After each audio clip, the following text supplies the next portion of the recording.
Oui, bonsoir. Bonsoir Albert Djebonde, bonsoir à Tabadine Omar, très cher à Tabadine. Souvenez-vous, lorsque vous êtes arrivé à Garoua, je vous ai dit que j'allais vous faire le cadeau et la surprise de votre vie. Eh bien, c'est fait ce soir.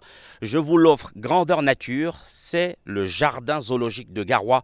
Vous voyez derrière moi, il y a des singes qui sont en train de gambader depuis tout à l'heure. Autant vous le dire tout de suite, le jardin zoologique de Garoua est avec le parc de Boubadjila et celui du Faro, probablement parmi les plus importants de la région. Sa diversité faunique va, c'est sûr, vous subjuguer. Vous allez trouver ici des hyènes, des lions, des girafes, des crocodiles, mais également pas de dinosaures, pour ce qui est notamment du parc de Boubadjila. Il va falloir absolument visiter ce jardin zoologique, d'autant que le conservateur de ce site fait savoir que pour la CAN, la prochaine Coupe d'Afrique des Nations, eh bien ici, on va sortir le grand jeu. Je vous propose d'écouter. Le zoo de Garoua s'est donné ce challenge d'avoir l'élan de derby ici au zoo. Je crois que d'ici la CAN, les populations de Garoua et ses environs auront la possibilité de voir ce qu'on appelle l'élan de derby, qui est l'antilope la plus phare, qui ne se retrouve qu'en Afrique centrale, au Cameroun et en RCA. Alors pour ceux qui sont beaucoup moins friands de la saveur des parcs, eux aussi ne vont pas du tout s'ennuyer. Je leur suggère fortement d'aller visiter dans le département du Mayoluti, l'arrondissement de Guidère, les fameuses gorges de Kola. Décor exceptionnel. C'est une sorte d'amas de pierre traversé par quelques cours d'eau qu'il faut absolument voir. Il faut surtout découvrir là-bas, s'il vous plaît. Tenez-vous tranquille. La fameuse chambre du diable.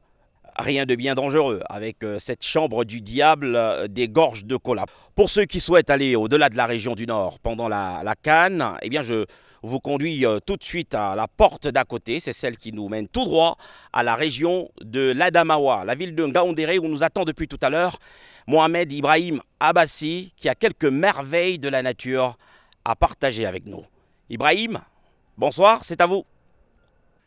Bonsoir Luc Perigwandi, mesdames et messieurs, merci de nous retrouver ici au jardin géologique Bois de Mardoc, un site touristique aménagé au cœur de la ville de Ngaoundéré et qui accueille au quotidien de nombreux visiteurs. Comme ce site pittoresque, le ministère du Tourisme et des Loisirs a recensé plus de 80 autres ressources naturelles qui font l'objet de toutes les curiosités dans l'Adamawa, ce qui fait de la région une véritable destination touristique. C'est un don de Dieu. Ce n'est pas nous, les pères, qui l'avons fabriqué, encore moins un autre peuple. L'Adamawa est une région dotée de merveilles de la nature. Une chute à plus de 32 mètres de hauteur, trop formidable. Ça nous donne encore envie d'y revenir.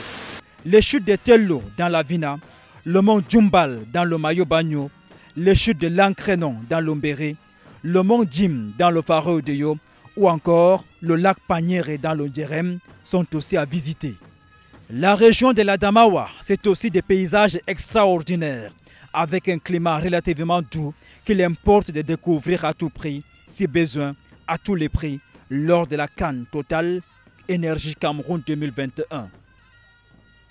Pour découvrir d'autres potentialités culturelles et touristiques du Septentrion, rendons-nous dans la région de l'Extrême Nord. Et c'est Francine Diaba qui nous sert de guide. Bonsoir Francine. Bonsoir Ibrahim Mohamed Abbassi, à vous et aux téléspectateurs. Bienvenue dans la région de l'Extrême Nord, la plus belle des régions, une région au potentiel touristique énorme qui réussissent à mettre les visiteurs d'accord quant à leur beauté naturelle exceptionnelle. C'est le cas du parc national de Ouaza, situé dans le Logone-Chari, que je vous invite à découvrir. Une splendeur sauvage étendue sur environ 170 000 hectares, c'est le parc national de Ouaza, la plus célèbre réserve animalière du Cameroun.